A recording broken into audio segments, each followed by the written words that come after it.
हरियाणा भाजपा प्रदेश अध्यक्ष मोहनलाल बडोली के ऊपर 376 धारा के तहत हिमाचल कसौली के अंदर मामला दर्ज हुआ है और इस एफआईआर जो 13 दिसंबर 2024 की है, पिछले महीने की, उसमें रॉकी मित्तल का भी नाम है और उसमें ये बताया गया है, जिस लड़की का उसमें नाम का जिक्र नहीं है और ना ही किसी एड्रेस का जिक्र है, पर एफआईआर दर्ज है और उसमें ये कहा गया है कि ये दोनों इकट्ठा थे और उनको लालच देकर उनके साथ रेप किया गया। रॉकी मित्तल हमारे साथ हैं इस समय।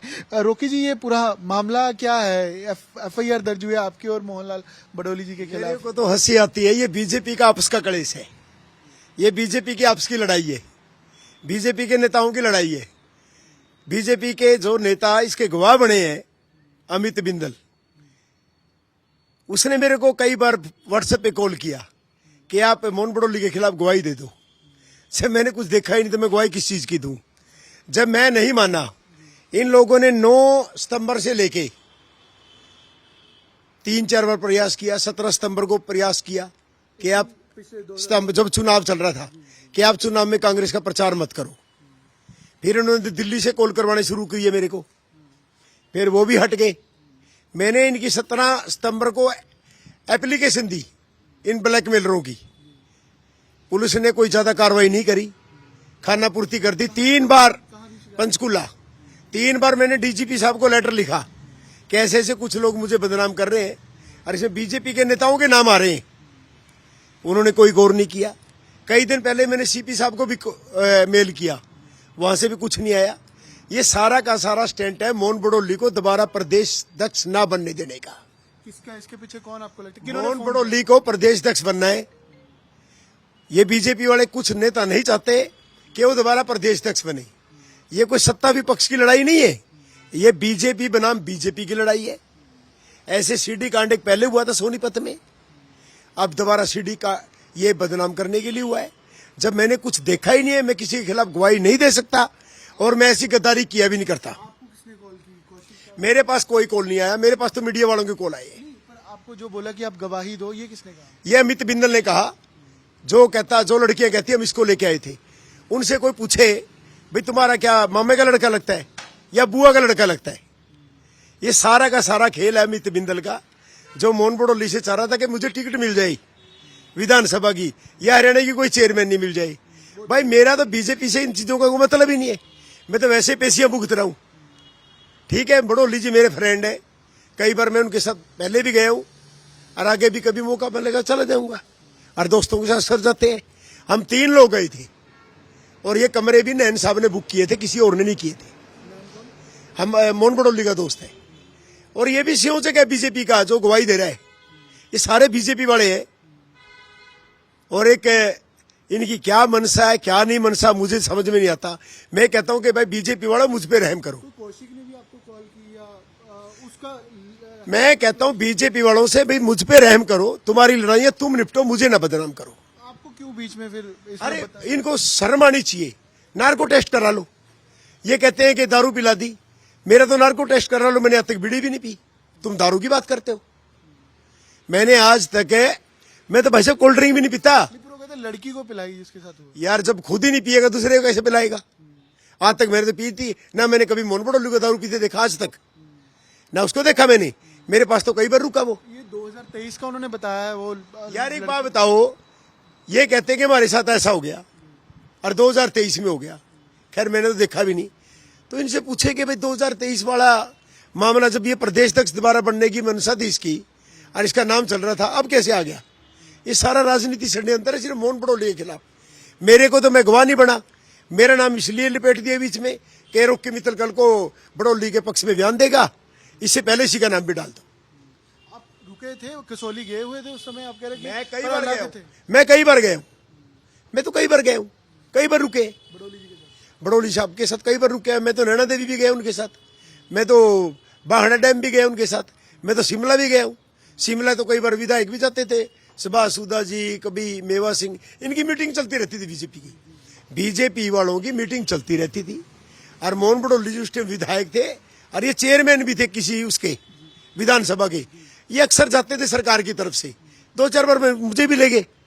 तो ये मामला है, मैं तो इसके बारे में और ज्यादा जानकारी है नहीं मेरे पास। जिस दिन की शिकायत है उस दिन आप कसौली में थे, तो उनसे क्या उस लड़की से उस महिला से मुलाकात हुई? भाई बीजेपी के वो सीओ जगह बीजेपी का जिस बात कर रहे हैं अमित बिंदल, नहीं, पर वो महिला जो है जिसने वो महिला मुझे नहीं देखी भाई, मैं नहीं किसी को जानता। मेरा मोबाइल चेक कर लो, मेरे पास तो 9 सितंबर को पहली बार धमकी आई है, मेरे पास उनकी रिकॉर्डिंग है उन लड़कियों की। फिर बिंदल का कॉल आया कि गवाही दे दो, उसके बाद मेरे पास क्या दे दो मतलब भाई मोहन बड़ौली के खिलाफ क्या क्या भाई इसने गलत काम किया, भाई मैंने तो देखा ही नहीं, तो मैं कैसे गवाही दे दूं। इनकी आपस की लड़ाई है, वो सत्ता का भूखा है अमित बिंदल, सारा करता धरता वो है। अमित बिंदल सोनीपत का सीओ जगह बीजेपी का, भाई सब बीजेपी के हैं ये लोग, मेरे को छोड़ के सारे बीजेपी के लोग हैं। मैं तो उनका कब का पल्ला झाड़ चुका हूं भाई। मैं कहता हूं मुझ पे रहम करो, मैं तो तुम्हारे को छोड़ के भी चला गया, अब क्या चाहते हो मेरे से। आपने कहा 3 दफा डीजीपी को लेटर लिखा और बडोली जी से भी आपकी बात हुई कि आपके मैंने खिलाफ मोहन बड़ौली को 3-4 बार बोला कि मेरे को ऐसे ऐसे परेशान कर रहे हैं, ब्लैकमेल कर रहे हैं, और आपका भी कई बार नाम लेते हैं, प्लीज इस पे संज्ञान लो। जब पहले संज्ञान ले लेते तो शायद ये मामला कभी का दूध पानी का पानी हो जाता था। मैं कहता हूं लड़की हो चाहे लड़के हो, चाहे मोहन बड़ौली हो, चाहे रॉकी मित्तल हो, चाहे अमित बिंदल हो, सबके नार्को टेस्ट होने चाहिए। मैं चाहता हूं इसका दूध का दूध पानी का पानी होना चाहिए। मैं इनको सितंबर से लेके सितंबर, अक्टूबर, नवंबर, दिसंबर, जनवरी आ गया, मैं इन लोगों को भाई साहब 5 महीने से झेल रहा हूं।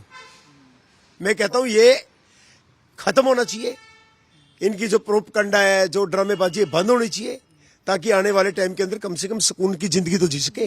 लड़कियों के महिलाओं के अलावा जो ब्लैकमेल कर रहे हैं उसके अलावा और किस किसने आपको फोन किया जिसकी रिकॉर्डिंग आपके पास है? ज्यादातर इसका अमित बिंदल ही कॉल करता था कि भाई मेरे को ये टिकट की यस करी थी, मेरे को ये किया था, वो किया था। अरे ये बीजेपी वाले हैं, सारा खेल तो रॉकी मित्तल को फंसाने के लिए कर रहे थे।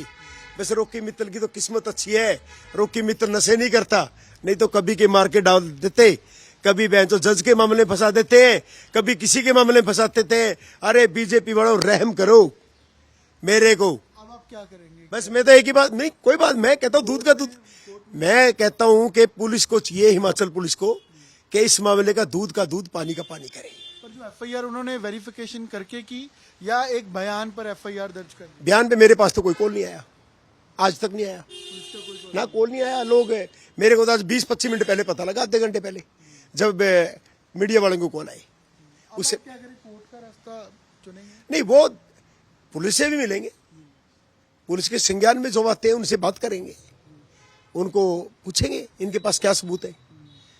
जब हमने उनसे कोई मतलब ही नहीं है, हमारे अलग रूम थे, मुझे तो अब पता लग रहा कि तुम भी गए थे, और वो कहते फिल्म बनाते थे। मैं कौन सी फिल्में बनाता हूँ भाई, मैं तो अपने गाने बनाता हूँ और मार्केट में डाल देता हूँ, मीडिया में। एक्ट्रेस बनाने का झांसा दिया। यार एक्टर तो वो बनाते हैं जो फिल्में प्रोड्यूस करते हो, रॉकी मित्तल कौन सी फिल्में बना रहा है भाई। आपका किससे अलग कमरा था, मतलब बडोली जी से अलग कमरा था आपका? मैं और नैन इकट्ठे थे, बड़ौली साहब भी नैन के साथ थे, मैं इनसे कोई मतलब नहीं था। और बताओ, मेरा दूर दूर का भी कोई रिश्ता नहीं, और ना मैंने ऐसा कुछ भी होते देखा। ये सारा मोहन बड़ौली को प्रदेश अध्यक्ष ना बने, ये प्रोपगंडा है। मेरी बीजेपी वालों से लड़ाई हो सकती है, नेताओं से, लेकिन जो महिला ने कंप्लेंट किया वो भी आपको लगता है कि वो इनके जो ब्लैकमेल कर रहे हैं उनके इशारों पे की है कॉल? वो अमित बिंदल के ही अपने पर्सनली लोग हैं, जो मेरे को पता लगा कि उसके अपने पर्सनली लोग हैं, क्योंकि जो बिंदल है उनके बारे में बात करता था, नहीं तो वो फंसा देंगी।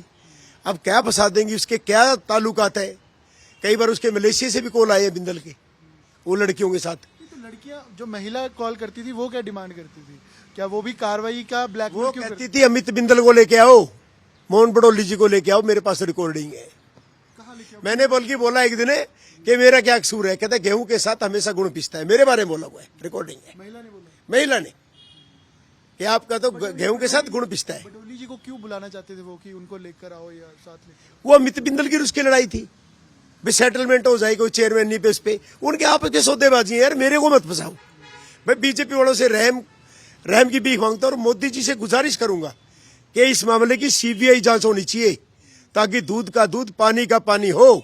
ये बीजेपी वाले मुझे 4 साल से परेशान कर रहे हैं, बदनाम कर रहे हैं, कम से कम उन पे विराम लगे और मैं अपनी आने वाले टाइम की जिंदगी सुकून से जी सकूं। मोहनलाल बडोली इसमें निर्दोष है आपको लगता है या जांच होनी मेरे मामले में तो निर्दोष है, इस मामले में बाकी जांच होनी चाहिए। चाहिए? रॉकी मित्तल हरियाणा के कलाकार हैं और खासकर इस मामले में क्योंकि 506 और 376 डी में इस एफआईआर में इनका नाम साथ है और जो एलिगेशन लगे हैं उस पर रॉकी मित्तल का क्या कहना है वो आपने सुना कि ये निराधार है। एफआईआर भी और मोहनलाल बडोली को बदनाम करने की कोशिश है, पॉलिटिकल स्टंट और पॉलिटिकल इसके पीछे कारण है जो ऐसे एलिगेशंस लगाए जा रहे हैं। कैमरा पर्सन अमन गुप्ता साथ अमन भारद्वाज, पंचकुला, आज तक।